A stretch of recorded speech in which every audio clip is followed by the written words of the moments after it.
Hola a todos y bienvenidos. En este vídeo vamos a hablar sobre transporte de membrana.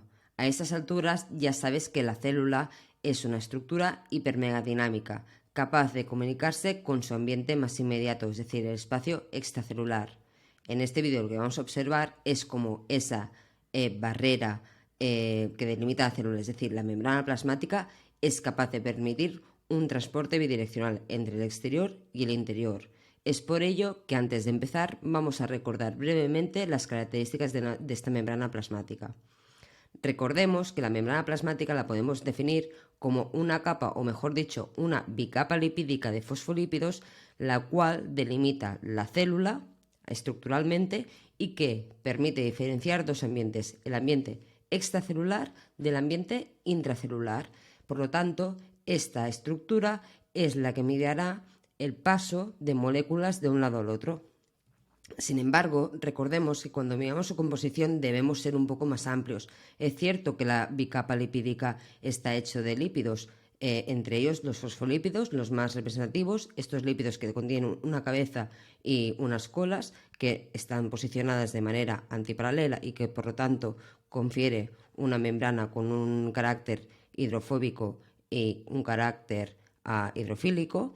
Pero también recordemos que entre los lípidos también existen los esteroideos, es decir, sobre todo el colesterol, así como los nucleolípidos, aquellos lípidos que contienen en su membrana, en su hemicapa externa, lípidos asociados a glúcidos. Por otro lado, recordemos la importancia y la gran presencia de proteínas intercaladas en esta estructura de fosfolípidos. Y es ahí cuando podemos ver las proteínas integrales o de transmembrana, las proteínas periféricas o también proteínas asociadas a glúcidos. Por último, recordar que estos glúcidos, como hemos visto, están asociados a lípidos o a proteínas y son los que nos acabarán constituyendo el glucocálix, una estructura que ya vimos en su momento, que sobre todo es una armazón de protección para la membrana plasmática.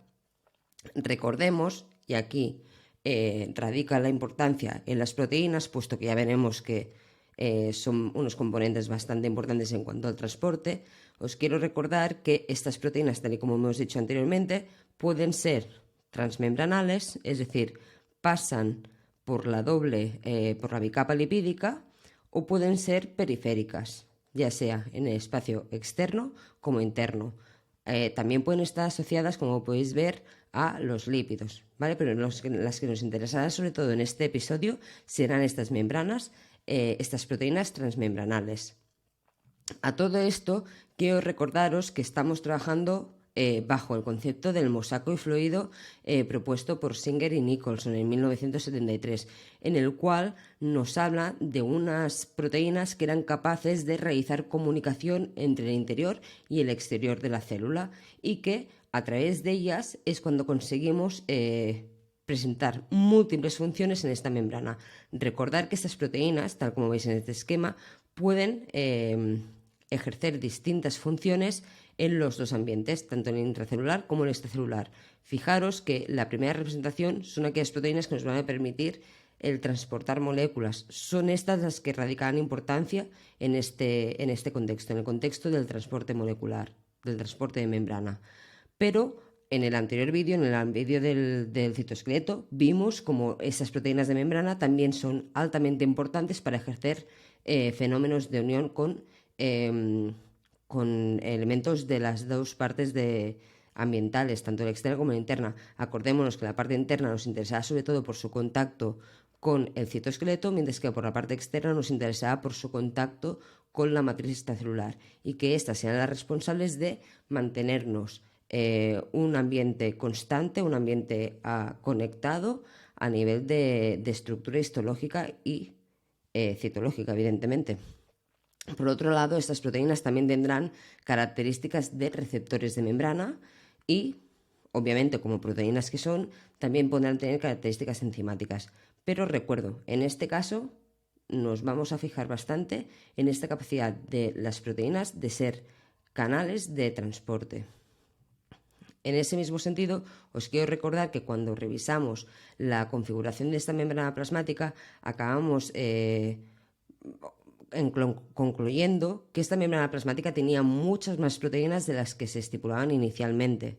Se estima que el 50% de su estructuración serían estas proteínas, ¿vale? Un 50% es mucho más elevado de los típicos esquemas que estamos acostumbrados de membrana plasmática, y que esto se deducía de la alta demanda que había de esas estructuras para contactar o para hacer funciones por parte de la membrana plasmática, así como de la experimentación de la relación desigual para ser una bicapa. Os recomiendo que si ahora mismo no estáis entendiendo este concepto, volváis un momento a al vídeo de la membrana plasmática y echéis un ojo. Dicho esto, vamos a centrarnos ya en el transporte. Hablamos de transporte cuando estamos intentando movilizar distintas tipologías de moléculas de un lado al otro de la membrana, agilizando de esta manera que la membrana, la célula, esté en constante comunicación con el medio externo y pueda, entre otros hechos, nutrirse o eliminar residuos que no le interesan. ¿De acuerdo? En cuanto a la manera de transportar de la membrana, habrán distintos mecanismos. Fijaros que en esta imagen nos están mostrando cómo el paso del oxígeno o del dióxido de carbono o del agua se pueden generar de manera simple, sin ninguna necesidad de que intervenga ningún tipo de proteína. Es un movimiento neto que transfiere a través de la propia bicapa lipídica. No obstante, veremos que en otras circunstancias requeriremos de estructuras proteicas que nos ayuden a agilizar el paso de ciertas moléculas, con lo cual este es el objetivo de este vídeo, mostraros cuáles son los distintos mecanismos de transporte de esta membrana. Antes de empezar con el transporte de per se, vamos a revisar las características físico-químicas de esta membrana plasmática. Recordar que, como hemos dicho, está básicamente compuesta por lípidos y por proteínas, y que debemos revisar cuáles son las características de cada uno de estos componentes. Por un lado, los lípidos. Recordemos que los lípidos son anfipáticos y que esto quiere decir que presentan una región hidrofóbica, es decir, que repele al agua, y una región hidrofílica, es decir, que atrae el agua. Obviamente, esto nos permite diseñar la membrana o la bicapa lipídica tal como vemos en esta imagen. Fijaros que las cabezas son las partes hidrofílicas, es decir, las partes que son atraídas por el agua, son las que estarán en el ambiente externo y en el ambiente interno de la célula, puesto que recordemos que todo el fluido que rodea o que integra la célula es básicamente de una característica acuosa, mientras que en la parte media observaremos estas colas, que son las partes hidrofóbicas, que repelen el agua, y esto nos permite conjurar esa estructura. El hecho de que los lípidos sean anfipáticos y a la vez que permitan cierta fluidez en la membrana va a dar ciertas características a qué puede cruzar esta bicapa. Acordémonos de que la fluidez de la membrana estaba totalmente dependiente del tipo de lípidos que tenía esa membrana plasmática. Recordemos que no era igual por la parte externa que por la parte interna, si eran saturados, insaturados. Otra vez me remito al vídeo de la membrana plasmática. Debemos tener muy claro cómo es la membrana plasmática para entender el transporte. Por otro lado, la fluidez de la membrana también dependía de la temperatura y de la presencia de colesterol en más o en menos concentración. Con lo cual, simplemente esta bicapa lipídica, estos lípidos, ya permiten cierta selectividad de membrana. No todo componente químico podrá cruzar esta estructura. Si un componente, una molécula, no puede atravesar la membrana a través de la bicapa lipídica, es cuando vamos a requerir el segundo sistema de transporte, que son las proteínas transportadoras de membrana. Esas proteínas transmembranales que adoptan forma de canal y que por tanto permiten que puedan acceder al interior de la célula o bien salir al exterior de la célula. Pero bien, ¿qué hay que transportar dentro o fuera de la célula? Fijaros que deberemos transportar dos tipos de moléculas. Por un lado tenemos las moléculas de bajo peso molecular, ya sean no polares o los iones, y también tendremos que transportar moléculas de alto peso molecular. Cuando hablamos de peso molecular estamos hablando de si nos ponemos a un nivel más simplista, de tamaño de la molécula. Si es una molécula pequeña será mucho más fácil de movilizarla, mientras que si estamos hablando de una molécula de alto peso molecular, quiere decir que tomará unas dimensiones mayores y por lo tanto deberá tener un mecanismo mucho más preciso para acceder o salir de la célula. En este esquema de aquí podéis ver que según la tipología de molécula de la que estemos hablando, la membrana será más permeable o será impermeable. La membrana será permeable para aquellos componentes que sean afines a los lípidos anfipáticos que hemos comentado anteriormente. Fijaros que los gases son permeables y cruzan la membrana sin ningún tipo de problema. Algunas sustancias pequeñas, obviamente pequeñas, porque el espacio entre estos lípidos evidentemente es delimitado, no podemos aquí pasar un elefante, ¿sí? Si son moléculas pequeñas, polares y no cargadas, fijaros que puede ser que tengamos permeabilidad o que seamos ligeramente permeables. Fijaros que el agua es una molécula que a priori tiene fácil acceso por la membrana, sería en principio permeable, pero que en ocasiones también requiere de cierto transporte a través de proteínas. Aquí sería cuando hablaríamos de las acuaporinas. Lo veremos más adelante en alguna diapositiva de hacia el medio final. Las moléculas que sean grandes obviamente no van a ser permeables. Vamos a requerir de estructuras proteicas que nos permitan el paso a través de esta membrana plasmática. Los iones, fijaros que también son impermeables, con lo cual vamos a necesitar proteínas que permitan su paso, en este caso hablaríamos sobre todo de canales, y moléculas polares cargadas, fijaros que también son impermeables, con lo cual, a modo de resumen, si es permeable quiere decir que puede pasar a través de la propia bicapa lipídica, a través de los propios lípidos. Si son impermeables quiere decir que si deben pasar, lo deberán hacer a través de proteínas transmembranales, canales que se hagan aposta o canales que estén en la estructura de la membrana y que permita que pasen. Como veis, simplemente aquí para comentar, por si os lía el concepto de polar o apolar, eso es un concepto químico, pero fijaros que una estructura polar es cuando la distribución de los átomos no es simétrica. ¿De acuerdo? Aquí estamos viendo la estructura química del agua y fijaros cómo su estructura está polarizada. ¿De acuerdo? Presenta una distancia entre los distintos átomos que la mantienen polarizada en un polo más positivo y otro más negativo.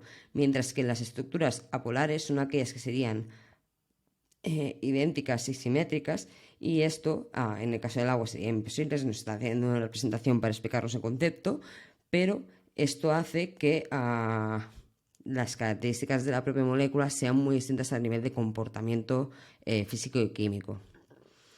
Vamos a ver otra vez o de otra manera qué habrá en el líquido extracelular y qué habrá en el líquido intracelular. Es decir, cuáles son los componentes que estarán más presentes en el medio intracelular y cuáles son los componentes que estarán más representados en el medio extracelular, en lo que sería la parte exterior de la célula. Aquí me interesa sobre todo que miréis cómo el ion sodio es un elemento que está altamente representado en la parte externa de la célula, mientras que el potasio está altamente representado en la parte interna de la célula. Fijaros también que el calcio abunda en el espacio extracelular, mientras que en el espacio intracelular es muy poco frecuente. Recordar que el calcio suele ser un mecanismo de señalización vinculado a la liberación de X sustancias o la activación de X proceso, con lo cual es lógico que esté más abundante en la parte externa que en la parte interna. ¿De acuerdo? Ese esquema simplemente para que veáis más o menos lo que hay en cada lado de la membrana y simplemente que resaltaros estos tres elementos. ¿Qué tipo de transporte veremos en la membrana? Pues aquí tenemos la representación de todos esos mecanismos que vamos a ver a lo largo de este vídeo. Fijaros que hemos hablado de estas moléculas que son capaces de difundirse de manera simple, pues simplemente por la característica de las moléculas de per se más las características de la bicapa lipídica. Si pueden pasar a través de estos lípidos, tienen una difusión simple. Fijaros que a veces necesitamos de proteínas transmembranales que nos faciliten el paso de estas moléculas y que el paso a través de estas proteínas puede ser sin gasto energético será cuando hablamos de difusión facilitada. Simplemente necesitamos un canal un poco más ancho para permitir el acceso de esas moléculas. Son demasiado grandes para que pasen entre los fosfolípidos, o sus características físico-químicas no le permiten cruzar por estos fosfolípidos. O podemos tener también el paso a través de proteínas, pero dependiente de energía.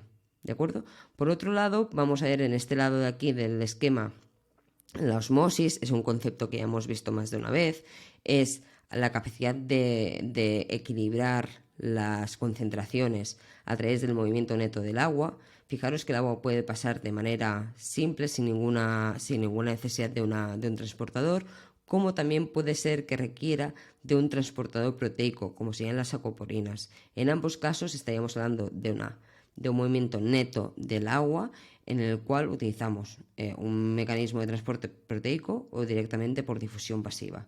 Y fijaros en el bloque central, en el que estamos viendo cómo hacemos una comunicación mucho más masiva de la membrana plasmática, puesto que a veces tenemos que mover grandes masas a nivel celular, obviamente, de componentes, y en esos casos lo que hacemos es o el mecanismo de endocitosis, si es para adentrar ese contenido al interior de la célula, o una exocitosis si es para eliminar, ¿vale? Fijaros que es un flujo de transporte basado en la generación de vesículas, y lo que hacen es permitir un transporte a gran escala. Lo veremos más adelante.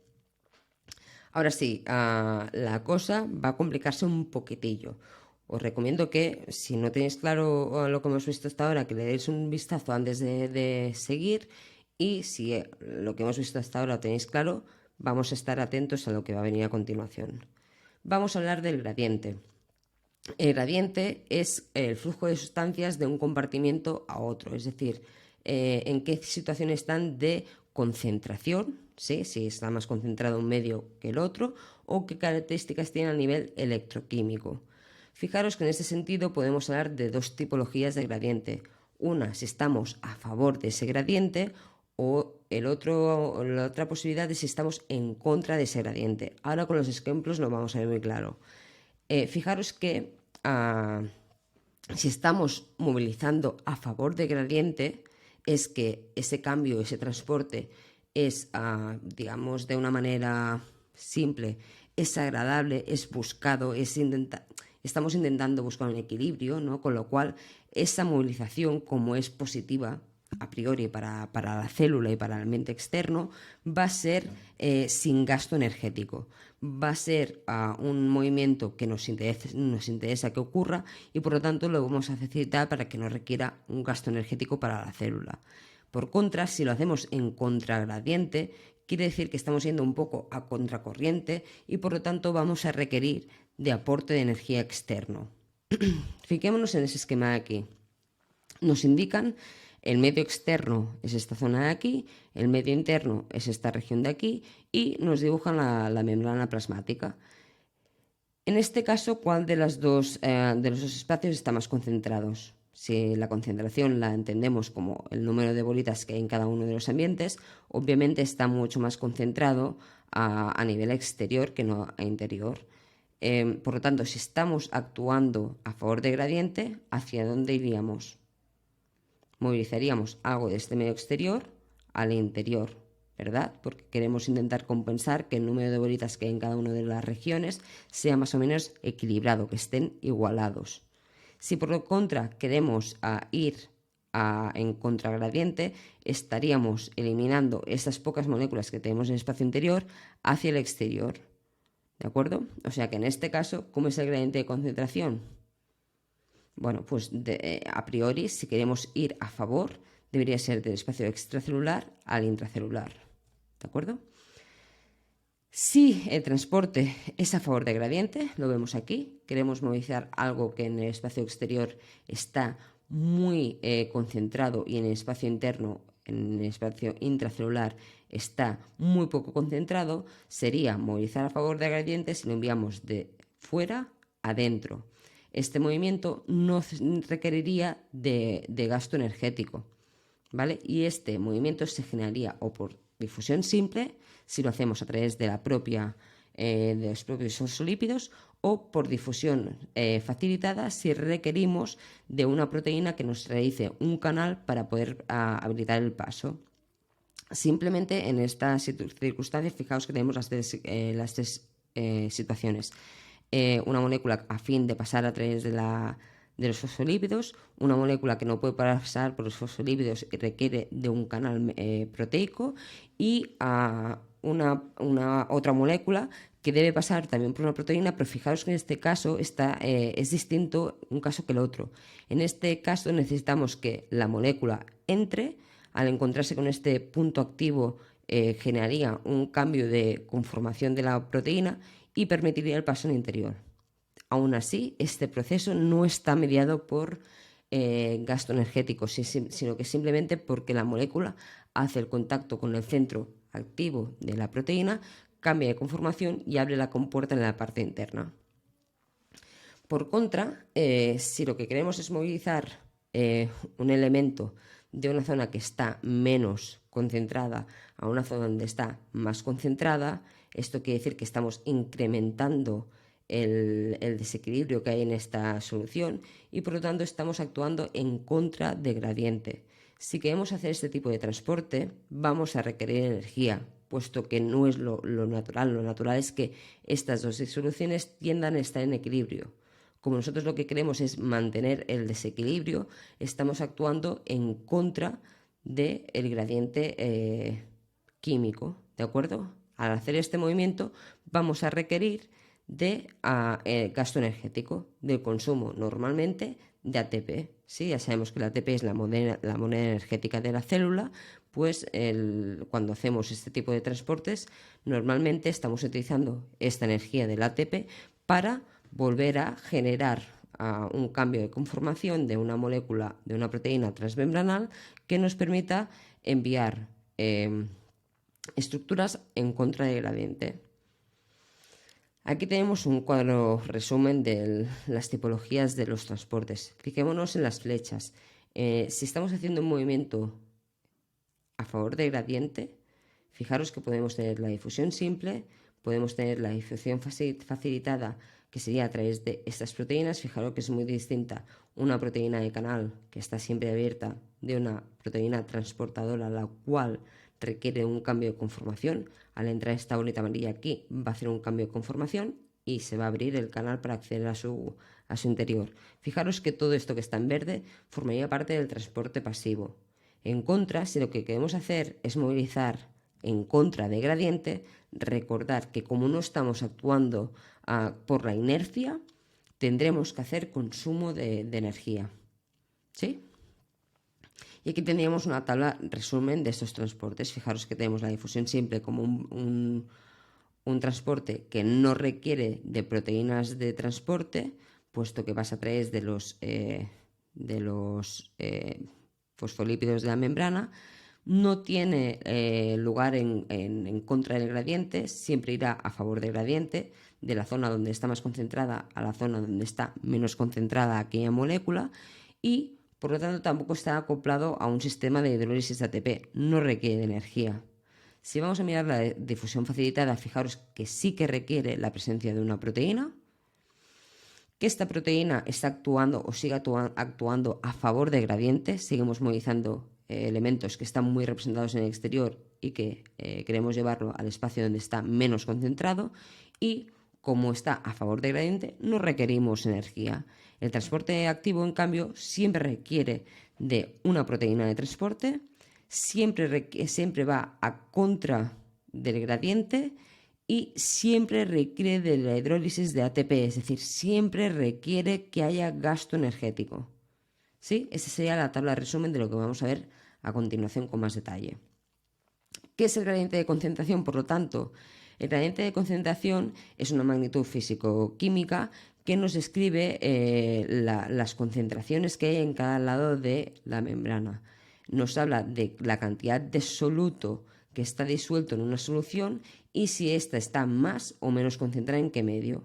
¿Sí? El gradiente de concentración será En este estado de aquí vemos que el gradiente de concentración es mucho más elevado en la parte externa, mientras que en la parte interna es apenas presente, con lo cual la concentración entre un lado y el otro lado está muy desigualado. Tal y como hemos dicho antes, si el intercambio de sustancias se realiza a favor de gradiente, esto es en sentido de potenciales decrecientes, es decir, va de una zona muy cargada a una zona muy poco cargada, con lo cual ese afín, ese movimiento es buscado, es químicamente, físicamente es buscado, es necesitado para compensar esta concentración tan diferencial entre un lado y el otro. Si, por contra, pensemos que ahora estamos viendo un esquema separado y que esto no es en el tiempo, Si por el contra quisiéramos mover estas moléculas a este espacio, como estamos en una situación de gradiente de concentración contrario, es decir, queremos enviar de la zona menos concentrada a la más concentrada, requeriríamos, como hemos dicho, de ATP, de consumo energético para hacer el contragradiente. Sin embargo, fijaros que lo normal, en el caso de la difusión simple o difusión pasiva, es que por las características de la membrana de la bicapa lipídica, que es anfipática, ocurra de manera neutra, de manera fácil, de manera natural, el paso de estas sustancias para buscar un equilibrio de las concentraciones de cada lado de la membrana. Esto lo podemos hacer siempre que estemos movilizando moléculas que sean afines al paso entre estos lípidos. Y así es como vamos a hablar o vamos a recordar el concepto de osmosis. La osmosis es el movimiento de un disolvente, ¿sí? Fijaros, el disolvente versus el soluto. En este caso siempre hablamos de agua, ¿vale?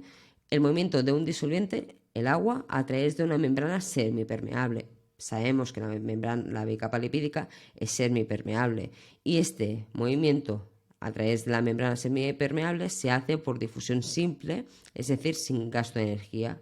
Lo que pretende hacer la osmosis es compensar el grado de concentración de ambos lados de la membrana. Ahí fijaros que en esta cubeta tenemos una membrana semipermeable en el medio. Podemos hacer ver que es una membrana plasmática, ¿de acuerdo? Tenemos una membrana semipermeable que está separando un ambiente muy concentrado de un ambiente muy poco concentrado. Fijaos que la diferencia entre la concentración de ambos sitios depende del número de bolitas negras que presente. La osmosis lo que intentará es que estas dos disoluciones estén equilibradas, con lo cual para equilibrar esta concentración, ¿qué es lo que debería hacer esa estructura? Fijaos que lo que debería hacer es aportar agua, es decir, solvente de esta parte de la estructura a la parte donde está mucho más concentrado, que es lo que pasa en este caso. Fijaros que al hacer ese transporte de este disolvente conseguimos equilibrar la concentración que hay en las dos disoluciones. Fijaros que con este paso, esta transferencia de disolvente, ambos están equilibrados. La concentración en 1 es igual a la concentración 2, mientras que el punto de partida es que la concentración 1 está mucho menos concentrada que la concentración 2. Si pasamos este concepto a los distintos tipos de soluciones que nos podemos encontrar, podemos hablar de y nos fijamos en estos cuadros, podemos hablar de una solución isotónica, es aquella que está equilibrada y por lo tanto no genera ningún cambio en la membrana, en la célula. Podemos hablar de una solución hipertónica. Fijaros que el ambiente externo de la membrana está mucho más concentrado que el interno. Y fijaros que para compensar es lo mismo que hemos hecho en la imagen anterior. Movilizamos agua del interior de la célula al exterior de la célula. Si esto lo visualizamos en las células, fijaros que estamos utilizando un eritrocito y que estamos utilizando una célula vegetal. Fijaros que en ambos casos lo que hacen es dar agua al medio exterior, con lo cual en el caso de la célula lo que vemos es que se arruga, ¿sí? Como ha cedido agua al ambiente externo, ella se ha vaciado y se arruga, lo que sería en la célula animal la crenación. En el medio isotónico, fijaros que la célula no sufre absolutamente ningún tipo de cambio. El otro tipo de solución que nos podemos encontrar es la hipotónica. Fijaros que en la solución hipotónica la concentración está mucho más elevada en el interior de la célula que en el exterior de la célula. ¿De acuerdo? Es la situación opuesta al hipertónico. En este caso, lo que va a hacer la célula es captar agua del exterior. Si captamos agua del exterior de manera desmedida, puede que la célula va a empezar a hincharse y se tiene que hinchar mucho para hacer un equilibrio entre ambos ambientes. Fijaros que corremos el peligro de que la célula se rompa. En este caso, como estamos hablando de un eritrocito, sería una hemólisis. En el caso de la célula vegetal estamos haciendo una turgencia. La célula se hincha incluso llegando al nivel de que la membrana plasmática no pueda soportar esa tensión y reviente. Si miramos estas reacciones celulares a nivel real, a nivel bajo microscopía electrónica de rastreo, fijaros cómo vemos cómo es un eritrocito normal, un eritrocito que está en unas condiciones isotónicas. Fijaros cómo será este eritrocito cuando esté en un medio hipertónico y por lo tanto haya tenido que ceder agua al exterior y se haya tenido que arrugar, haya perdido volumen celular. Y fijaros cómo será este eritrocito cuando está delante de un medio hipotónico que le obliga a coger más agua del ambiente exterior. Fijaros que estos eritrocitos están muy hinchados, compararlos con los normales. ¿De acuerdo? Esto es la osmosis, esta necesidad de la célula de la membrana permeable de ceder o ganar agua para buscar el equilibrio entre dos disoluciones que están en contacto. Aquí lo tenemos a modo de resumen. Fijaros que en el medio isotónico no ocurre ningún tipo de movimiento, ambas disoluciones están en equilibrio. En el medio hipertónico la célula debe ceder agua al exterior y en el medio, con lo cual se arruga la célula, nos acordamos, y en el medio hipotónico la célula gana agua del exterior, con lo cual se hincha. ¿Sí? Simplemente un esquema más, por si a alguien les dé más ayuda o les es más entendible ese esquema, que lo tenga. Vamos a hablar de otro tipo de gradiente. Hasta ahora hemos estado hablando del gradiente de concentración, que es simplemente en qué lado de la membrana hay más cantidad de soluto. Ahora vamos a hablar del gradiente eléctrico-químico. Fijaros que el gradiente eléctrico-químico es el que tiene que ver sobre todo con el movimiento de los iones y que este movimiento de los iones va a depender de dos circunstancias. Primero, dependerá de la concentración que hay en cada lado de la membrana. ¿Sí? Concentración será el gradiente químico. ¿Sí? Hay más concentración en el exterior que en el interior, con lo cual vamos a tener tendencia a movilizarnos en el interior. Por otro lado, los iones sabemos que están cargados de positiva o negativamente, con lo cual estamos hablando también de que tienen un gradiente eléctrico, una afinidad de carga. Fijaros que cuando hablamos del gradiente eléctrico debemos mirar el diferencial de potencial respecto a las cargas. Si la zona interna está cargada negativamente, tendrá tendencia a entrar moléculas, iones que estén cargados positivamente para intentar buscar este equilibrio. ¿Sí? Si nos miramos a los esquemas de aquí abajo, fijaros que si solo estamos hablando de una estructura que no tiene carga eléctrica por ningún lado, va a actuar simplemente la concentración. Como aquí hay mucha más concentración que en el interior, va a haber cierto movimiento ágil de estas moléculas. En este caso, fijaros que hemos añadido las cargas y que la zona donde vemos estos iones positivos están también en una zona donde hay una carga positiva elevada, mientras que en el otro lado hay menos concentración y además está cargado negativamente. Es obvio que estas cargas positivas van a tener cierta tendencia a entrar de manera bastante abrumadora al otro lado. Fijaros que la flecha es relativamente amplia. Mientras que en el caso de que las cargas sean desfavorables, fijaros que estamos en un ambiente que en este caso es negativo y tenemos muchos iones positivos, aquí estarían cómodas a nivel de gradiente eléctrico, el paso al otro lado sería influyendo más la concentración de este ion, pero fijaros que al ser contrario a su gradiente eléctrico va a pasar, pero va a pasar poco. ¿Sí? Fijaros en la anchura de cada una de las flechas, ¿eh? Como aquí es muy amplia y aquí es mucho más estrecha. Es como el paso de este ion es mucho más restringido porque estamos también jugando en contra del gradiente eléctrico-químico. ¿Sí?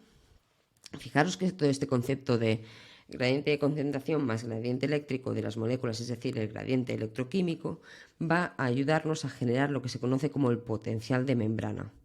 ¿Sí? Que es aquella diferencia de potencial eléctrico a ambos lados de la membrana y que a la vez está totalmente ligado también con la concentración que haya de cada uno de estos componentes. Y ahora la cosa se complica bastante, ¿de acuerdo? Lo que voy a explicar ahora es a veces complicado de explicar a nivel oral, o sea, lo voy a explicar oralmente, pero yo creo que es un tipo de contenido que requiere de concentración bastante intensa, de reflexión y de intentar ir asimilando los conocimientos poco a poco, con lo cual te animo a que si necesitas pararme, me pares, miras, lees, intentas entender y no sigas avanzando hasta que no hayas entendido lo anterior. ¿De acuerdo? Vamos a hablar un poco del potencial de membrana. El potencial de membrana, como os he comentado anteriormente, es la diferencia del potencial eléctrico a ambos lados de la membrana que separa dos soluciones de diferente concentración de iones. Lo que hemos visto antes de los esquemas de las flechas más amplias o más estrechas que estaban en desigualdad o en concentraciones diferentes, o sea, estábamos en una situación en la que toda la concentración estaba en una zona de la membrana y la otra no había, pero que el paso era más o menos agradecido o más o menos inhibido según la carga eléctrica que poseía aquella estructura. ¿De acuerdo? Estamos teniendo en cuenta potencial eléctrico a la vez que estamos teniendo en cuenta la concentración. Esto es lo que nos sucede cuando intentamos movilizar los iones. ¿Sí? Recordemos, por un lado, que la bicapa lipídica no permite el paso de los iones por difusión pasiva y por lo tanto vamos a requerir de canales iónicos y transportadores selectivos, con lo cual el paso de estos iones siempre estará mediado por proteínas de membrana. Y esas proteínas serán más o menos reguladas dependiendo de las distintas tipologías. Los canales iónicos permitirán más o menos de manera bastante ágil el movimiento, mientras que tendremos bombas u otros mecanismos mucho más regulados para permitir o no el paso de estos iones. Dentro del concepto de potencial de membrana debemos repasar tres conceptos. Primero de todos, el potencial de membrana en reposo. Es aquel potencial que tienen las células en su estado basal y es el resultado de los movimientos de varias especies iónicas, los más típicos. ¿Sí? El sodio, el cloro, el potasio y el calcio. Esos son los iones que las células, las membranas, suelen movilizar más de un lado hacia el otro. Según cómo estén representadas estos iones en un lado u otro de la membrana plasmática, es decir, en el espacio externo o en el interior de la célula, observaremos un potencial de membrana de reposo, es decir, como la célula, por decirlo de alguna manera, se siente cómoda, está como en un equilibrio propio para su buen funcionamiento. El siguiente concepto que vamos a ver es el potencial de equilibrio. Y este potencial de equilibrio tiene que ver con el estado isoeléctrico que neutraliza las cargas. ¿De acuerdo? Es cuando conseguimos mover estos iones de tal manera que a nivel de carga, a nivel de potencial eléctrico están tranquilos, están en equilibrio. Esta situación de potencial de equilibrio hace que ya no haya necesidad de mover iones de un lado a otro. Están en equilibrio entre ellos. Eso no quiere decir que estén en igual presencia de concentración, sino que hay una mezcla entre la concentración y el potencial eléctrico que hace que los iones estén cómodos. Han llegado a su situación de equilibrio. Estando en esa distribución, ellos están cómodos, ya no tienen necesidad de cruzar la membrana. Y por último, hablamos del potencial de acción. El potencial de acción ocurre cuando hay un flujo muy rápido de iones y lo que están haciendo es generar un desequilibrio momentáneo que estamos utilizando para transmitir señales celulares. La célula lo utiliza como un mecanismo de transmitir información. Este flujo rápido de iones a través de la membrana plasmática, siguiendo el gradiente de concentración, hará que los cambios sean tan sumamente bruscos de cargas en ambos lados de la membrana que va a generar que se despolarice la membrana y esto esté emitiendo una señal de información a la célula. Aquí está pasando algo, ¿de acuerdo? Ahora vemos un ejemplo bastante claro. Antes de ello, fijaros en esta imagen donde nos muestran el potencial de membrana de reposo. Fijaros que aquí vemos que en el interior hay mucho potasio, en el exterior hay mucho sodio. La célula, el estado real de la célula es este que vemos aquí, ¿vale? Tendemos a tener mucho más potasio dentro de la célula y mucho más sodio fuera de la célula. El potencial de membrana de reposo suele estar en -70, -90 milivoltios. Fijaros que de repente en esta imagen estamos movilizando sodio al interior de la célula. Y fijaros cómo estamos polarizando la membrana. Estamos pasando del potencial de reposo a un cambio, lo estamos neutralizando, ¿vale? Estamos polarizando esta membrana. Posteriormente, como aquí hemos movilizado el sodio, en la siguiente imagen fijaros que lo que hemos hecho ha sido contrarrestar este movimiento de sodio con la movilización masiva del potasio. Fijaos que el potasio es típico del interior de la célula y en este caso lo hemos desplazado al exterior. Hemos movilizado mucho potasio de golpe a la zona externa y esto ha creado una hiperpolarización de la célula. Ahora mismo las cargas de esta membrana están totalmente desigualadas, están totalmente descontroladas. ¿De acuerdo? Fijaros cómo este movimiento de iones de un lado al otro genera que la membrana pierda su equilibrio y genere cambios en cuanto a la abertura o cerrado de canales iónicos para intentar volver a la normalidad, ¿vale? Estamos hablando de esto, el potencial de acción. El potencial de acción, recordar que es esa señal que utilizamos para informar de que va a pasar algún suceso, ¿sí?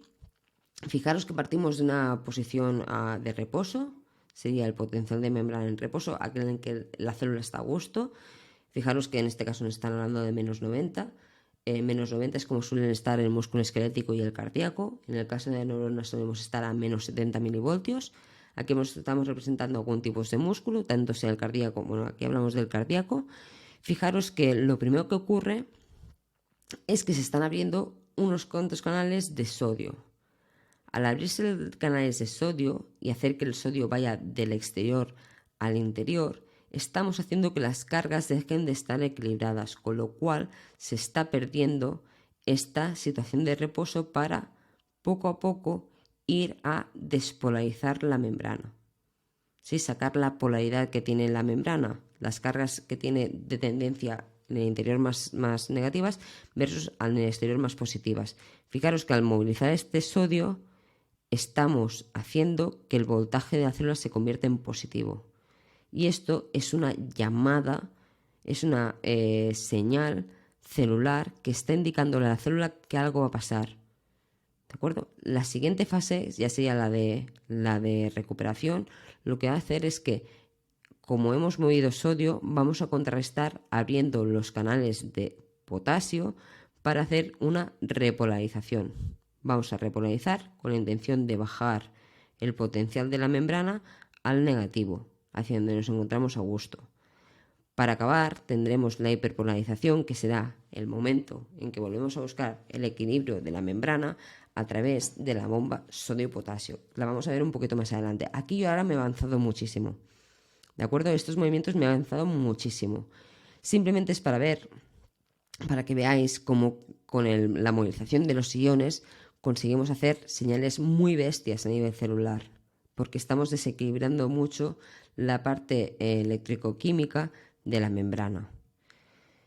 Esto es lo que sucede, por ejemplo, cuando hablamos de la sinapsis química y la sinapsis eléctrica. Sabemos que la sinapsis tiene este doble componente. La sinapsis eléctrica es cuando se genera este potencial de acción, esta desestabilización de la membrana plasmática, la cual conlleva que se abran ciertos canales, conlleva a que, por ejemplo, se transporte el calcio al interior de la célula, y el calcio, como bien sabemos, es una señal de activación de algunos de las funciones más importantes del organismo, por ejemplo la contracción y la liberación de neurotransmisores. Fijaros que este potencial de acción ha acabado generando un cambio en los canales de calcio, el cual permite que de golpe y porrazo el calcio entre en la célula, en la neurona en este caso. La entrada de este calcio en la neurona permite que las vesículas que contienen neurotransmisores se liberen. Con esto estamos mandando la señal de la neurona presináptica a la neurona postsináptica. ¿De acuerdo? Y fijaros que todo esto se inicia a través de la generación de un potencial de acción, un potencial de acción que ha sido generado por la movilización de estos iones de un lado al otro. Es lo que estamos viendo en esta diapositiva. Fijaros que el primer punto es que el potencial de acción llega a la terminal axónica y despolariza la membrana. Esta membrana ha sido despolarizada, ha perdido su equilibrio. Al haber perdido su equilibrio, el canal de calcio está activado por el voltaje y permite que entre el calcio en el interior de la célula de la neurona. El calcio intracelular va a hacer que las vesículas sinápticas contacten con la membrana, se fusionen y liberen los neurotransmisores. Y por último, los neurotransmisores van a ir a contactar con los receptores de la neurona postsináptica y van a hacer que se mantenga ese estado de comunicación entre una célula y la otra, y va a hacer una despolarización más propensa a disparar el potencial de acción. Se va a volver a transmitir a la siguiente neurona, ¿de acuerdo? Cuando hablamos de sinapsis es sumamente...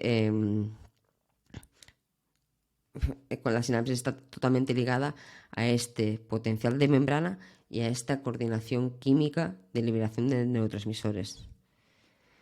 Sin embargo, ¿qué está ocurriendo aquí? ¿Vale? Estamos hablando de potenciales eléctricos y que estos potenciales eléctricos tienden a tener un punto de reposo, pero que no es el mismo que el que tendría el propio ion para su propio equilibrio. Con lo cual, lo primero que tenemos que tener en cuenta es que las concentraciones de los iones son selectivos del espacio. Fijaros que en el ambiente intracelular solemos tener potasio, aniones, es decir, cargas negativas, en mayor abundancia, y de manera más residual tenemos cloro y sodio, y en el espacio extracelular tenemos mucho cloro y mucho sodio y un poquito de nada de potasio. Y esto es muy importante porque la movilización de estos iones para intentar estar en mayor presencia en el interior o en el exterior va a generar estos potenciales de acción, ¿sí? Recordemos que los iones no pueden pasar a través de los fosfolípidos, con lo cual van a requerir de proteínas transmembranales, canales para cada uno de estos iones. Y esta permeabilidad por parte de la membrana dependerá de si estos canales están abiertos o no están abiertos. Esa sería la situación estándar de una membrana plasmática, teniendo en cuenta la célula versus el espacio exterior de la célula. Fijaros que en la célula, en el interior, tendremos, como hemos dicho antes, mucho potasio, muchos aniones, muchas cargas negativas, mientras que en el exterior tendremos sobre todo sodio y cloro. ¿Sí? Es lo que hemos visto en este esquema. Aquí lo estamos representando en este otro esquema mucho más visual a nivel de cantidades, de concentraciones. Dicho esto, vamos a ponernos a experimentar con los iones y la membrana plasmática y ver qué sucede en cada caso. Aquí vienen las diapositivas que son más complejas, ¿de acuerdo? Vamos a intentar sabemos que el sodio es un ion que está mucho más concentrado en la parte de dentro de la célula que el exterior. Vamos a ver qué pasaría en la célula si dejamos que se movilice el potasio tan alegremente como quiera, sin tener en cuenta los otros iones. Es decir, si solamente hubiera el potasio en el ambiente celular y extracelular, ¿qué sucedería? Fijémonos que la tendencia, como hemos dicho anteriormente en este esquema, es que el potasio esté mucho más concentrado en el espacio intracelular que en el extracelular. Con lo cual, si se permite el paso del potasio, por estos canales, fijaros que obviamente lo que va a suceder es que el sodio va a tener tendencia a homogeneizarse afuera de la célula. Aquí simplemente estamos presentando la postura inicial.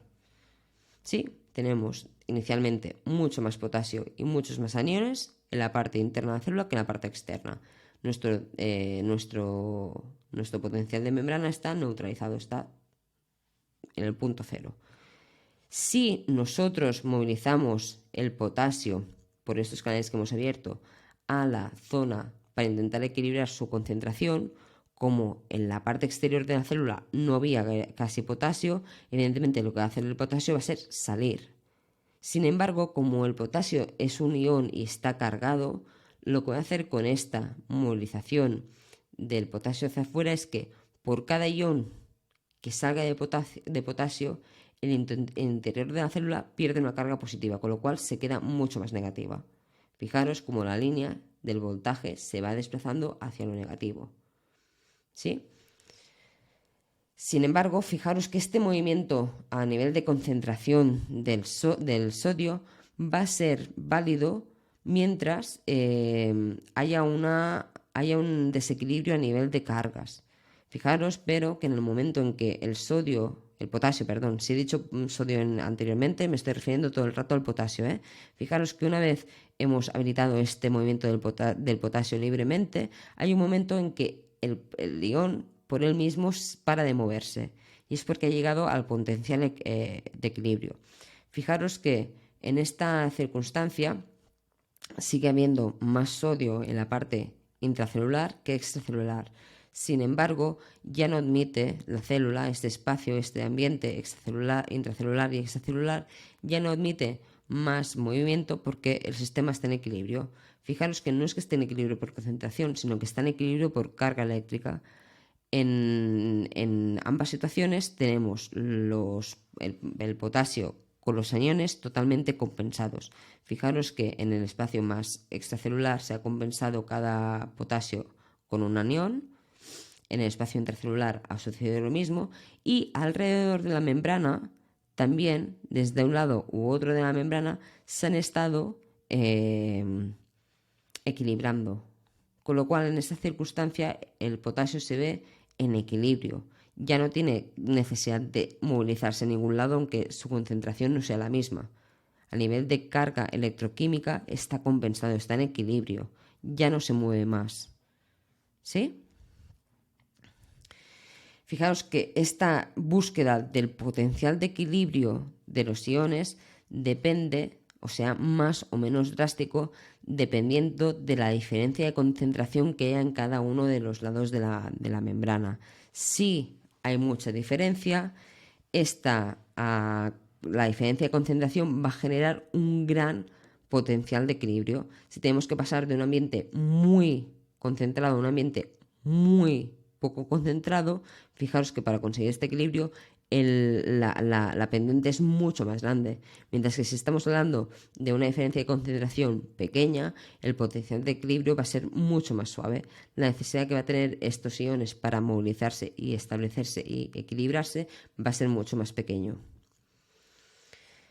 Ahora vamos a hacer lo contrario. Recordemos que hemos dicho que el potasio es el ion más presente en el ambiente intracelular y que en el ambiente extracelular el más presente es el sodio. ¿Qué pasará si ahora en lugar de movilizar el sodio, en lugar de movilizar el potasio, movemos el sodio? Fijaros que estamos en la circunstancia inversa. Aquí el sodio está mucho más abundante en la parte externa de la célula que en el interior de la célula. En este sentido, lo que va a ocurrir es que para equilibrarnos vamos a mover el sodio de fuera hacia adentro. Pero igual que le pasó al potasio, aquí también ha llegado a movilizarse hasta llegar al equilibrio. ¿Sí? Al nivel en que las cargas han conseguido equilibrar. Las cargas eléctricas han quedado en equilibrio, con lo cual, aunque la concentración no sea exactamente la misma, el ion ahí ya está a gusto. ¿Sí? Porque tiene que compensar la carga eléctrica con la carga de concentración. Fijaros que en este caso, con esta movilización, lo que ha pasado es que el potencial de esta membrana ha aumentado muchísimo. Ha ido hacia el positivo, mientras que al hacer el cambio del potasio nos hemos ido al negativo. ¿Sí? Estos movimientos del sodio y del potasio son los que nos generan esta generación del potencial de membrana. ¿Sí? El potencial de acción que se basa en si se está movilizando el sodio o el potasio, o en la interrelación entre estos movimientos. Me explico. Fijaros que aquí estamos en el potencial de reposo, la célula está en equilibrio, está tranquila, está bien. De golpe y porrazo se aumenta el sodio intracelular. Está entrando sodio en el interior de la célula, el sodio está aportando carga positiva, con lo cual se está despolarizando la membrana. Está dejando de tener ese potencial de reposo negativo para tenerlo positivo. Se está despolarizando. Cuando está sucediendo esto, de manera indirecta, estamos ya generando la respuesta a este fenómeno. Y la respuesta es, fijaros que lo que vamos a hacer es aumentar el tráfico del potasio. Si permitimos que el potasio se vaya al ambiente extracelular, recordamos que pasaba que se volvería negativo, con lo cual al enviar el potasio hacia afuera conseguimos que el interior de la célula vuelva a tener un carácter de voltaje negativo. Estamos repolarizando e incluso durante un breve espacio de tiempo hiperpolarizando para después volver al estado de reposo. ¿Sí? Fijaros, aquí nos lo indica de manera muy clara. El sodio intentará arrastrar el potencial de membrana hacia su potencial de equilibrio, que recordemos que es el positivo, mientras que el potasio intentará arrastrar el potencial de membrana hacia su potencial de equilibrio, que es el negativo. Sí, con lo cual aquí estamos viendo que la membrana está en un constante juego entre el sodio y el potasio. El problema es que el potencial de la membrana será más cercano al potencial de equilibrio del ion que tenga mayor permeabilidad. Y en la célula, en el ambiente celular, el ion que tiene mayor permeabilidad, que se mueve con mayor facilidad, es el potasio. Con lo cual, el potencial de reposo de la membrana es mucho más similar al potencial de equilibrio del potasio. Es por eso que el potencial de reposo de la membrana es de menos 70. ¿Sí? Aquí lo vamos a contar cómo la membrana tiene más afinidad para mover el potasio. Esta tendrá tendencia a tener un potencial de reposo más similar al que sería el del potasio. ¿Sí? ¿Qué pasaría si se abrieran más canales de potasio que facilitaran aún más el paso del potasio por la membrana celular? Lo que pasaría es que esta membrana se estaría hiperpolarizando y se acercaría todavía más al potencial de equilibrio del potasio, es decir, sería todavía más negativa. Por contra, ¿qué pasaría si se abrieran más canales de sodio? Si se abren más canales de sodio, recordar que el movimiento del sodio hace que este voltaje se esté positivizando, se está despolarizando la membrana y hace que se acerque mucho más al potencial de equilibrio del sodio. Con esto, ¿qué quiero que entendáis en realidad? Porque esto es bastante complicado y yo entiendo que ahora mismo estés diciendo, pero te has vuelto loca, muy loca, no sé qué me estás contando. Con esto, ¿qué os quiero decir? Que el control o la gestión o la regulación de los canales de iones es sumamente importante de cara a mantener un equilibrio a nivel de la membrana. El potencial de reposo es importante que lo mantengamos, a no ser que realmente estemos a punto de generar una señalización celular de radical importancia, como es una contracción muscular o una sinapsis. ¿sí? Si estamos habilitando estos canales iónicos que se muevan libremente los iones como quieran, nos encontraremos a estos potenciales de acción que servirán de mecanismos de señalización para la célula. Para contrarrestar todo este movimiento de los canales de sodio y de potasio, nos encontramos con la bomba de sodio-potasio, que lo que está haciendo es movilizar de manera activa, es decir, con consumo de energía por parte de ATP, el sodio y el potasio en contra de su gradiente. Fijaros en esta imagen. Recordar que en el espacio extracelular hay más sodio que potasio, ¿sí? Y en el ambiente intracelular hay más potasio que sodio. Fijaros que lo que hace la bomba de ATP es mandar en contra de gradiente estos iones a su lugar de referencia. Lo que está haciendo esta bomba de sodio-potasio es coger 3 potasios, los internaliza en la proteína de membrana. Una vez los tiene dentro, fijaros que también se está adentrando un ATP. Este ATP se hidrolizará.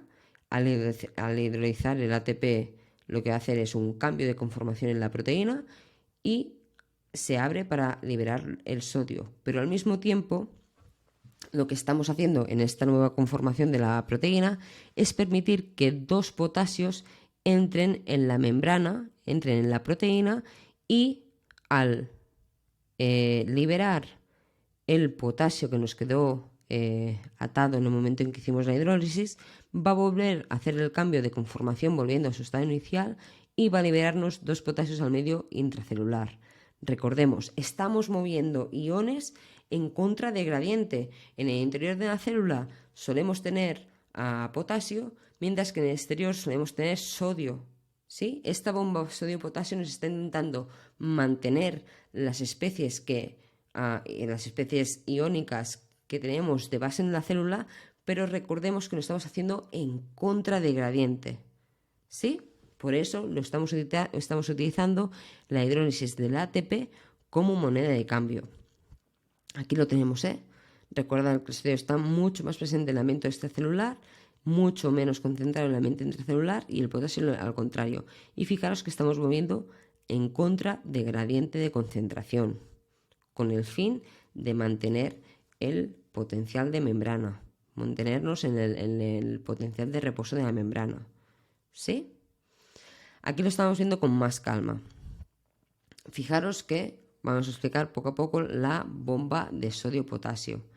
Fijaros que aquí tenemos una proteína transmembranal, ¿sí?, de la membrana plasmática, en la cual en su conformación inactiva se pueden adentrar 3 iones de sodio. Tiene cabida para que se conecten 3 iones de sodio. Fijaros, 1, 2 y 3. Pero fijaros que a la vez que se permite el paso de 3 iones de sodio, también se permite un sitio de unión para el ATP. ¿Sí? Al unirse el ATP en este sitio de unión y al hacerse la hidrólisis, es decir, pasar de ATP a ADP, liberar un grupo fosfato y por lo tanto dar energía al sistema, lo que conseguimos es que la proteína cambie de conformación. Fijaros que aquí está abierta hacia el interior de la célula, mientras que con este cambio de conformación se ha abierto al exterior de la célula. Con este movimiento, el sodio queda liberado al espacio exterior. Y aprovechando esta conformación de la proteína, podemos entrar 2 moléculas, 2 iones de potasio a la proteína, que en el momento en que liberemos este potasio que se ha quedado, este grupo fosfato, que se ha quedado atado en este punto de unión, conseguiremos volver al estado, a la conformación inactiva de la proteína, con lo cual entraremos 2 iones de potasio al interior de la célula. ¿Sí? En resumen, cuando queremos gestionar el potencial de membrana, debemos de manera indirecta generar o movilizar canales iónicos de los iones más importantes para la célula. Recordemos, sodio-potasio, después teníamos el cloruro, pero sobre todo es el sodio y el potasio.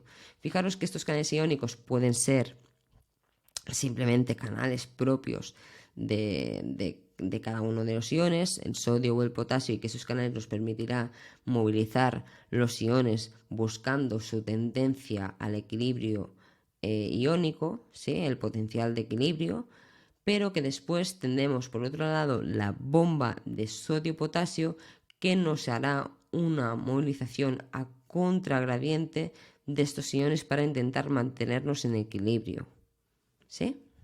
Y con esto volvemos a la calma, porque el potencial de membrana es importante para entender la membrana como un medio de señalización celular, pero y que esta generación del potencial de membrana va totalmente ligado al transporte, pero realmente lo que nos interesa aquí en este vídeo es el transporte de membrana, ¿de acuerdo? Y lo que vamos a hacer es volvernos a centrar un poco a lo fácil. Pensar que hemos estado hablando de que el transporte puede ser activo, pasivo o a grosso modo, ¿no? Grandes masas. Eso es lo que vamos a ver en lo que queda del vídeo. Ahora la cosa se relaja muchísimo más. El momento del potencial de acción ha sido intenso, ha sido difícil seguramente, probablemente no hayáis entendido nada, pero ahora las cosas se vuelven mucho más fáciles. Recordemos que cuando hablamos de transporte pasivo o simple es aquel que está a favor de concentración, es decir, a favor de gradiente. Vamos a intentar igualar las cargas de concentración de cada uno de los lados.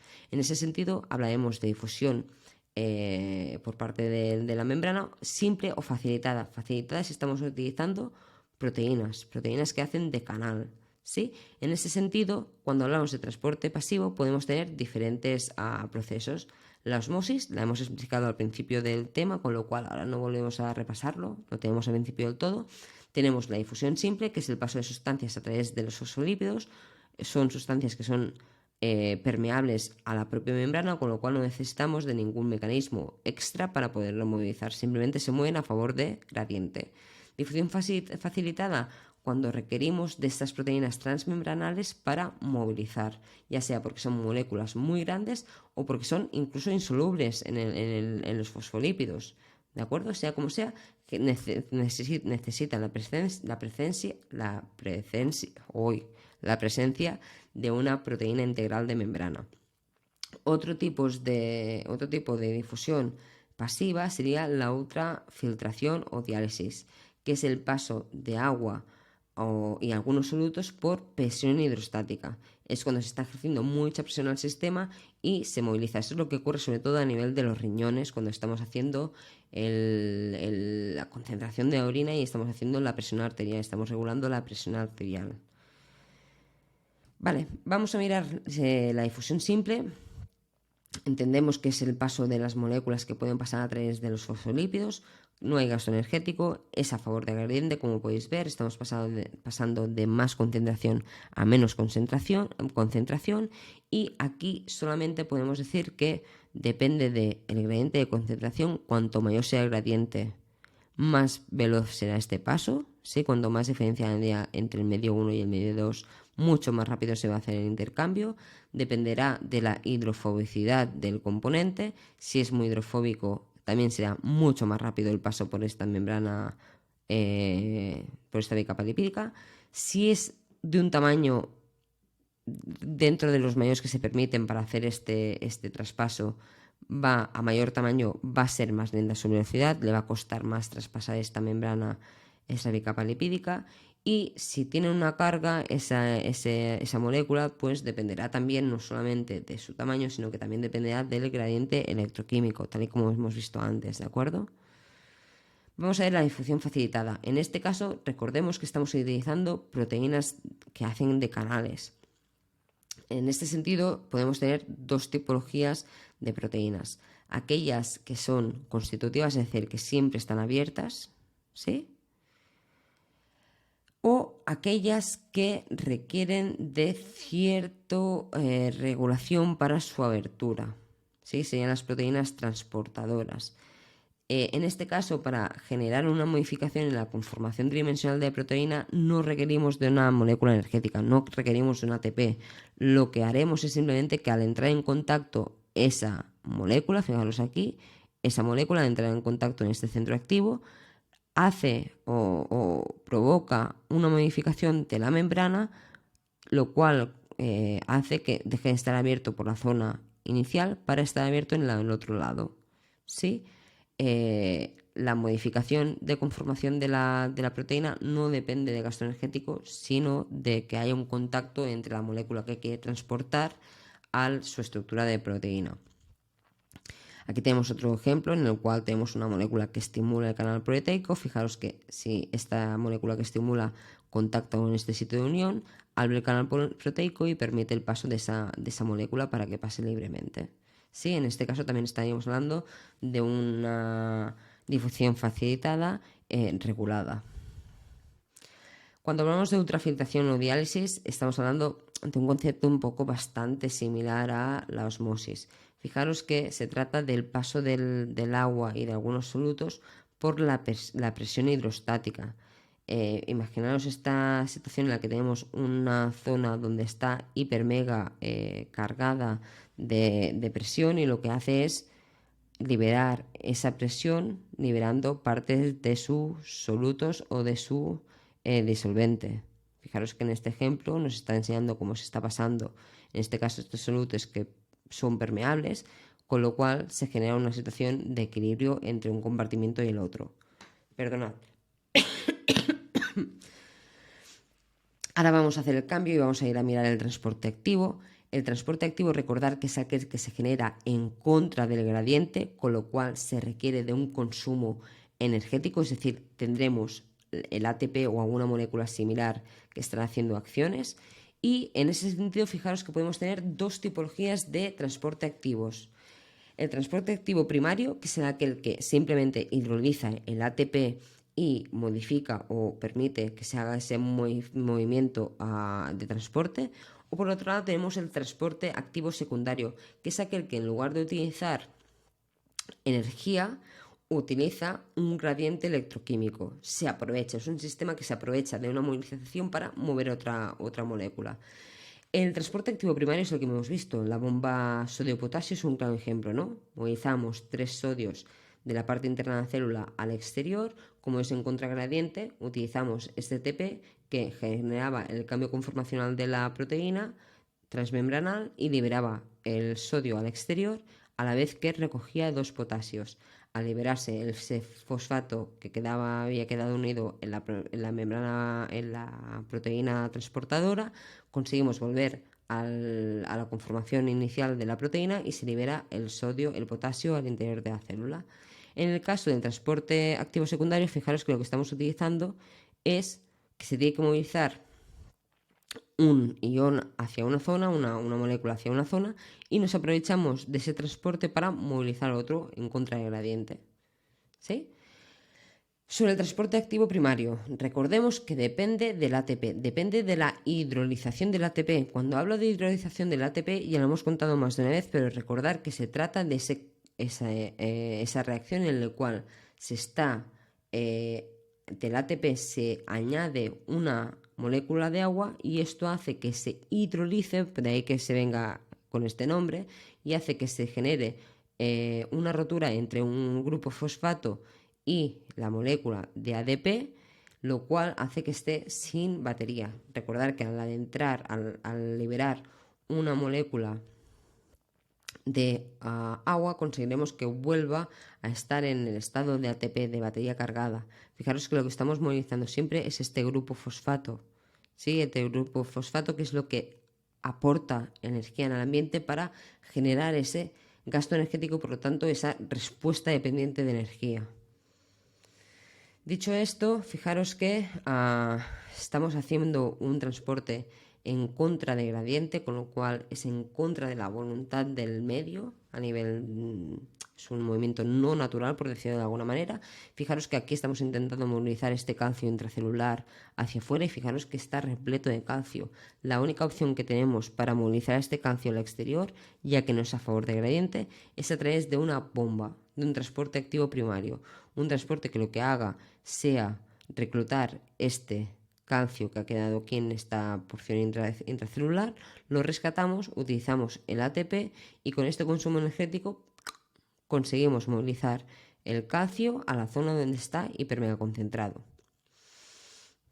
Aquí tenemos el ejemplo de la bomba de sodio y potasio, no lo voy a volver a repetir porque ya sería la tercera vez que lo explico, pero fijaros que ejemplos de transporte activo primario, pues teníamos las bombas que transportan iones, ya hemos visto la de calcio y hemos visto la de sodio y potasio, y los transportadores ABC. No os liéis con este nombre, los transportadores ABC son simplemente otro tipo de proteínas que lo que hacen es transportar otro tipo de moléculas, pero el principio es el mismo. Se añade la molécula que queremos mover y requieren un gasto energético, con lo cual el transporte activo primario ya lo tenéis más que claro.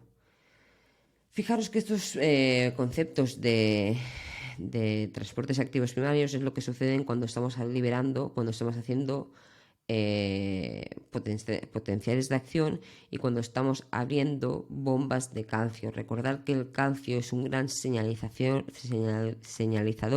de procedimientos celulares. Lo hemos vinculado antes a la sinapsis y ahora lo vinculamos también a la contracción muscular. Fijaros que es calcio dependiente, con lo cual las bombas de calcio son muy necesarias para regular este tipo de acciones celulares. ¿Sí? Simplemente como recordatorio, no vamos a mirarlo con más detalle. Vamos a mirar este transporte activo secundario, que es un transporte que se está aprovechando, es un interesado. ¿Sí? Es aquel que no está utilizando energía o el ATP como de per se, sino que está utilizando energía almacenada en un gradiente electroquímico. ¿Vale? Estamos utilizando un transporte aprovechado, es lo que he dicho antes. Fijaros que nos interesa desplazar un componente a favor de gradiente, y al utilizar ese movimiento a favor de gradiente aprovechamos y movilizamos una molécula que no está yendo a favor de gradiente. Fijaros, en esta estructura lo que queremos es movilizar el sodio hacia la parte interna de la célula. El sodio está deseando entrar en el interior de la célula porque, como bien sabemos, está muy desigualado a nivel de concentración. ¿Sí? Con lo cual estamos añadiendo un sodio a esta estructura proteica y aprovechamos y entramos una glucosa. Como el sodio va a favor de gradiente, la glucosa va en contra del gradiente. Plan, estamos moviendo los dos con el mismo tirón. No hemos utilizado gasto energético porque a la célula le interesa entrar ese sodio. Ahora sí, fijaros que este sodio, por desgracia, va a durar poco en este ambiente citoplasmático porque enseguida se va a encontrar con la bomba de sodio-potasio, que esta vez sí, a través de un gasto energético porque es transporte activo primario, va a volver al exterior. Pero fijaos que la glucosa, con la tontería, ya ha llegado de dentro. ¿Sí? En este sentido, fijaros que podemos hacer una clasificación de las proteínas de membrana según sean uniportadores, es decir, que solo transportan una molécula en un solo sentido, ¿sí? O pueden ser cotransportes.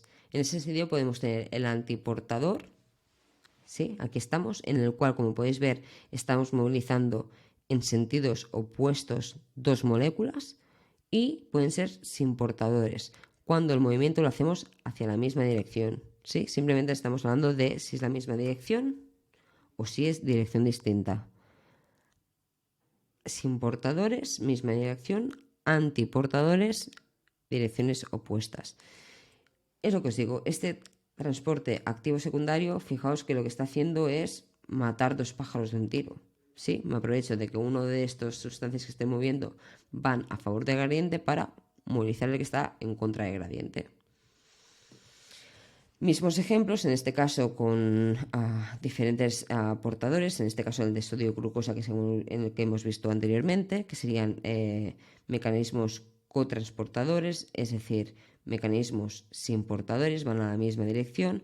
Y para ejemplos de contratransportadores, es decir, para ejemplos de antiportadores, podemos tener estos casos que estamos movilizando sodio y calcio al contrario, o sodio y protones al contrario. Fijaros que aquí lo único que estamos mirando es si son iguales o diferentes las direcciones de desplazamiento. Y con esto ya hemos acabado con una gran parte de las gestiones de transporte de membrana. Ya solo nos queda una tipología, que es cuando estamos transportando en masa. Y aquí vamos a hablar de endocitosis y de exocitosis. Fijaros que la endocitosis, como vemos en ese esquema, es cuando estamos intentando integrar material externo de la célula al interior de la célula. Pero en este caso estamos hablando de macromoléculas o de partículas grandes, es decir, de un transporte en masa. ¿Sí? No es de una moleculilla, no, es un transporte grande. Como hemos dicho, la endocitosis consiste en generar esta vesícula atrapando componentes extracelulares al interior de la célula, y la exocitosis es cuando hacemos el proceso inverso, cuando estamos generando vesículas en el interior de la célula que nos interesa liberar y expulsar al medio extracelular. Dicho esto, vamos a mirar con detalle la endocitosis. Fijaros que tenemos 3 tipos de procesos. Llamaremos pinocitosis cuando estamos movilizando líquidos y solutos mediante pequeñas vesículas. ¿Sí? Recordad que también podemos tener la macropinocitosis, que es cuando esta pinocitosis se viene arriba y coge aún mucha más cantidad. Por otro lado, como elemento de endocitosis tendríamos la fagocitosis, que es la ingestión de grandes partículas. Normalmente se puede asociar a los fagosomas y por lo tanto también a la digestión de microorganismos varios. Y podemos tener la endocitosis mediada por receptores de ligando. Fijaros que en este caso es súper fácil porque lo que está haciendo es que la célula ya presenta unos receptores que están buscando capturar X sustancias del espacio extracelular. Esas sustancias se acercan al encontrar este receptor y cataplum, nos lo metemos para dentro de la célula para utilizarlo. Vamos a verlo con un poco más de detalle. Fijaos en la fagocitosis. La fagocitosis es un proceso que genera, sin ir más lejos, el macrófago o el neutrófilo cuando hace una fagocitosis como tal, ¿de acuerdo? Fijaros que en este concepto lo que hacemos es, tenemos un virus extracelular el cual queremos digerir para matar e incluso generar o potenciar la posible respuesta inmunitaria. Fijaros que lo que hacemos es envolverlo con nuestra membrana plasmática, lo integramos. Una vez lo hemos integrado, lo asociamos con los lisosomas, lo digerimos, es decir, lo rompemos, lo matamos y una vez matado y digerido, fijaros que haremos también una exocitosis. Lo que vamos a hacer es enviar estos residuos al espacio exterior, con lo cual la fagocitosis se inicia con una endocitosis y se finaliza con una exocitosis. Importante de este proceso, fijaros que estamos generando una evaginación de la membrana plasmática y aquí seguro que ya sabemos quién es el encargado de hacer esta evaginación, esta modificación de forma de la membrana. Lo hemos visto no hace mucho. ¿Quién será que lo está haciendo? El citoesqueleto. ¿Quién es el encargado de modificar la estructura, la forma de la membrana plasmática?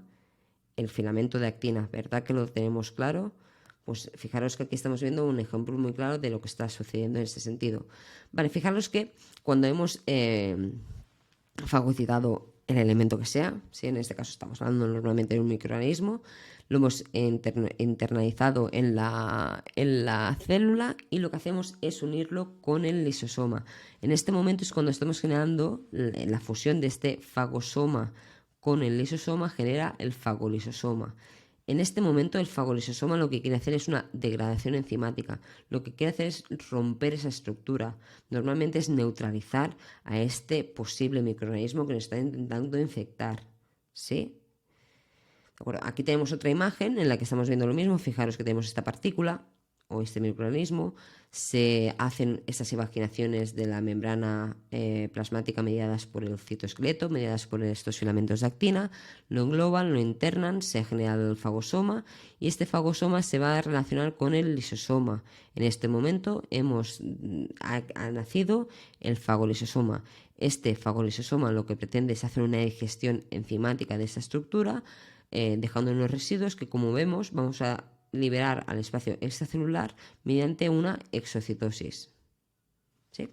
Eso también, como lo hemos comentado antes, lo hacen los neutrófilos. Recordad que los neutrófilos son los grandes fagocitadores del sistema inmune.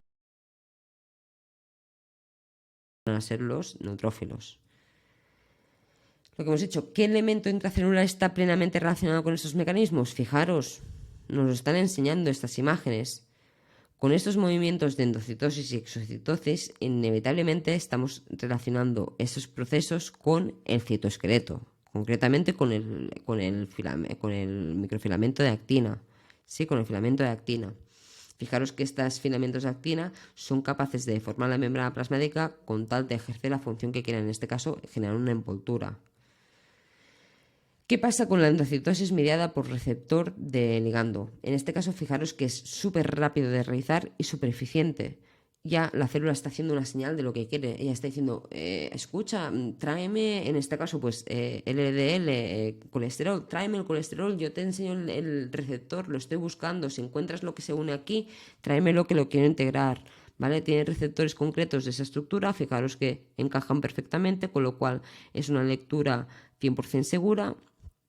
Y en la parte interna lo que estamos haciendo es que las proteínas clatrinas, ayuden a generar esta vesícula y se interniza. Fijaos que después se va a reciclar estas clatrinas y ya tenemos dentro pues este colesterol que nos interesaba incluir dentro de la célula. Fijaros que aquí también estamos hablando de la actina y la miosina. Todo esto son conceptos que ya dominamos y que ya tenemos claros. La exocitosis. En el caso de exocitosis son generación de vesículas desde el punto interno de la célula para desplazarlos a zonas externas de la célula. ¿Sí? Queremos liberar esos componentes al espacio extracelular. Fijaros que en este sentido tenemos secreción constitutiva que se generan normalmente y se derivan a la membrana plasmática para liberarlos, o secreción regulada, es decir, nos viene una señal, por ejemplo, el calcio, sí. Calcio es el gran señalizador de la célula. Este calcio nos está mandando esta señal y se está estimulando la generación de esta vesícula, se une, se busca que se acerque a la membrana plasmática, se fusiona y ¡pam! Liberado, ¿sí? ¿Para qué nos interesa esto? Sobre todo pues para la generación de proteínas que nos interesan en el ambiente extracelular, ¿sí? Pensar en elementos de la matriz extracelular que nos interesan que estén fuera y por lo tanto los generamos dentro de la célula pero los tenemos que exportar, o desechos de la célula, cosas que no le interesen a la célula, ¿sí? Cosas que deba liberar para su bienestar.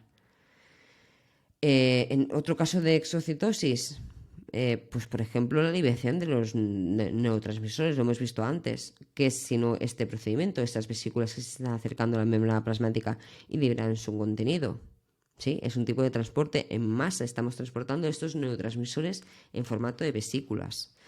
Y con todo esto damos por acabado el transporte de membrana.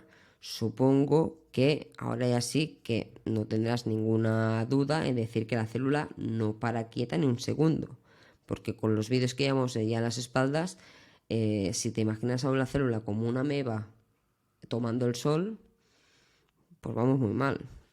Y con esto, chicos, nos vemos en el siguiente vídeo. Muchas gracias. Adiós.